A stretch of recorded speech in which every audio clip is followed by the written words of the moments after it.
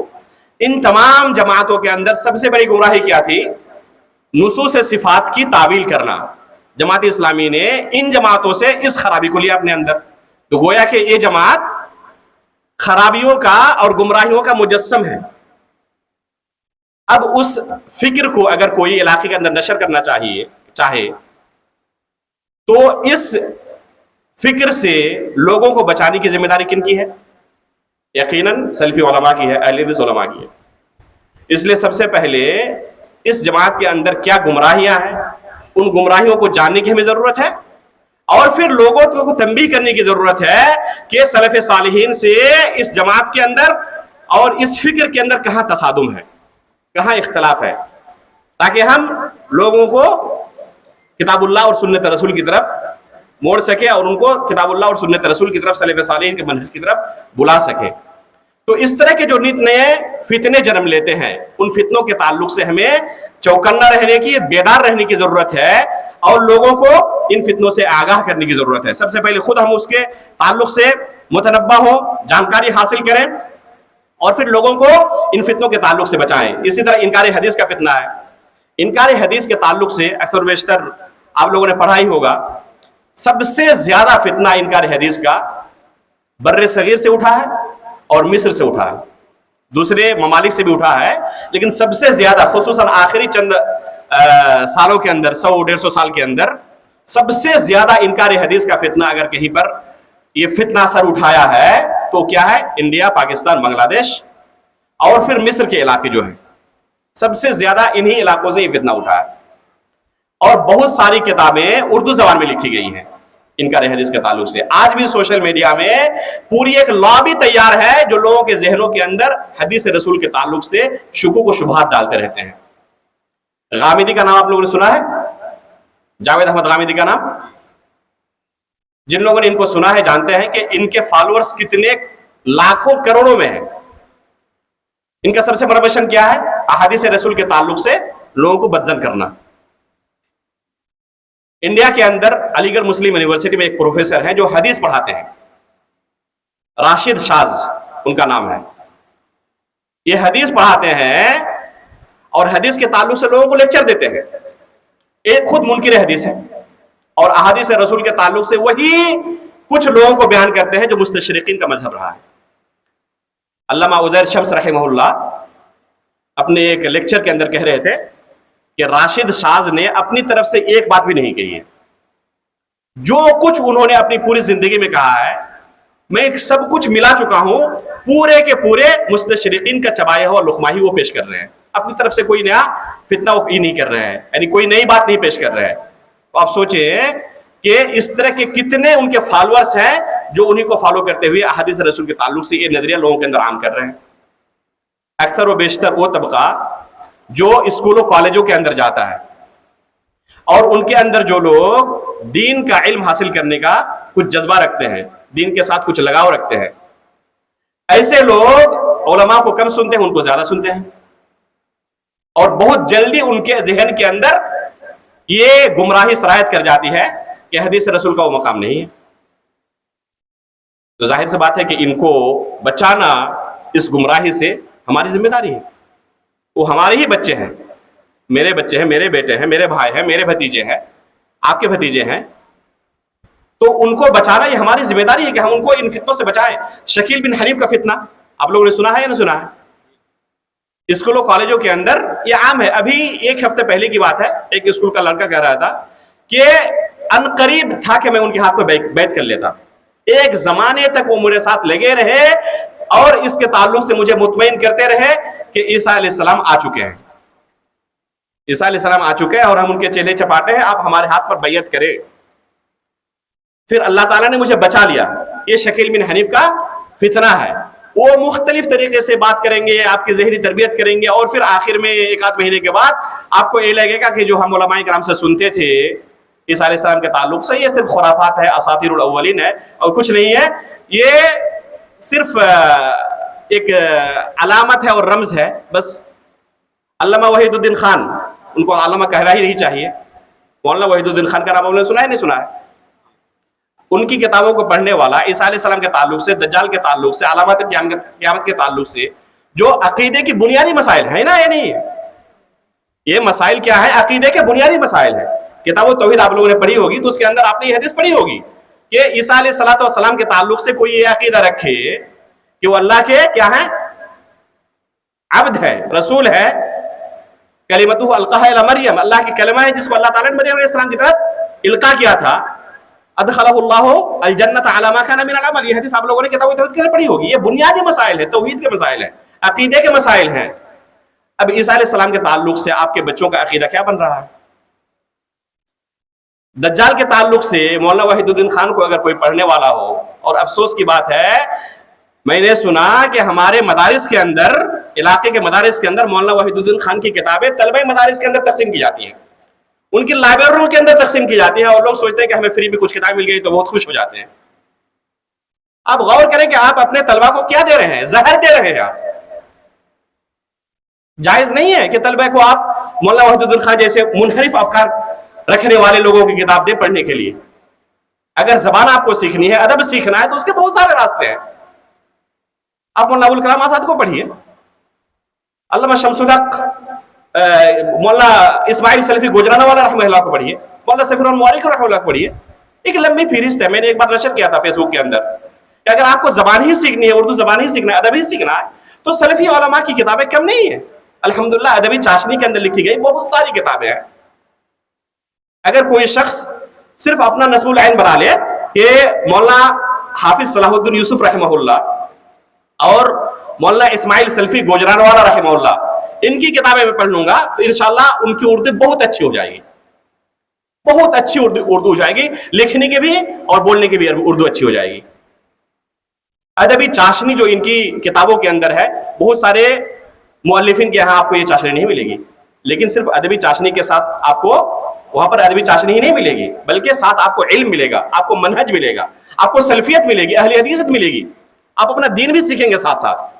ایسا نہ ہو کہ ادب کے چکر میں پڑھ کر آپ نے منہج اور اپنے دین سے ہی آپ ہاتھ دھو بیٹھے. یہ بہت گھاٹے کا سودا ہوگا کہ ادب کے چکر میں مولانا وحید الدین خان کو, مولانا مودودی کو ہم پڑھنے کے لیے گئے اور اپنا دین ہی اور اپنا منہج ہی گوا بیٹھے. آپ یقین جانیں کہ کوئی کتاب ایسی نہیں ہوتی جو اپنے قاری پر اثر نہ ڈالتی ہو. ہر کتاب اپنے قاری پر اثر ضرور ڈالتی ہے. اگر مستقل کوئی ان کتابوں کے پڑھنے والا ہوگا تو کچھ دنوں کے بعد آپ یقیناً پائیں گے کہ ان کے اندر یہ افکار سرایت کرنے لگے ہیں. خصوصاً کچی عمر کے جو طلبہ ہیں, جو ابھی طلب علم کے مرحلے میں ہیں, وہ بہت جلدی متاثر ہو جاتے ہیں اور پھر ان کو قائل کرنا مشکل ہو جاتا ہے کہ یہ باطل افکار ہیں, منحرف افکار ہیں, اور سلفی منہج کے ساتھ ان کا یہ تصادم ہے اور یہ تنازع ہے, اس لیے آپ ان افکار کو چھوڑیے. بہت مشکل ہو جاتا ہے. اس لیے ضروری ہے کہ ہم اپنے طلبہ کی صحیح رہنمائی کریں کہ کون سی کتابیں آپ کے لیے مضر ہیں اور کون سی نفع بخش ہیں, کن کتابوں کا آپ کو مطالعہ کرنا چاہیے اور کن کتابوں کا مطالعہ نہیں کرنا چاہیے. علماء نے اس تعلق سے عربی زبان کے اندر کتابیں لکھی, کتب حذر منها العلماء. ایک کتاب ہے, ایسی کتابیں جن کے تعلق سے علماء نے تحذیر کی ہے. یہ آج کی بات نہیں ہے, یہ شروع زمانے سے لے کر صحابہ اور تابعین کے زمانے سے لے کر یہ منہج چلا رہے, کوئی نیا منہج نہیں ہے. آپ صحیح مسلم کا, ابھی میں نے کہا کہ صحیح مسلم کا مقدمہ پڑھنا چاہیے ہر ایک کو. آپ اس مقدمے کو پڑھیے, آپ کو سلف صالحین کا منہج معلوم ہوگا. صحیح مسلم کے مقدمے کے اندر آپ پائیں گے کہ مسجد نبوی کے اندر کتنے ایسے لوگ تھے جو حدیث رسول بیان کرتے تھے.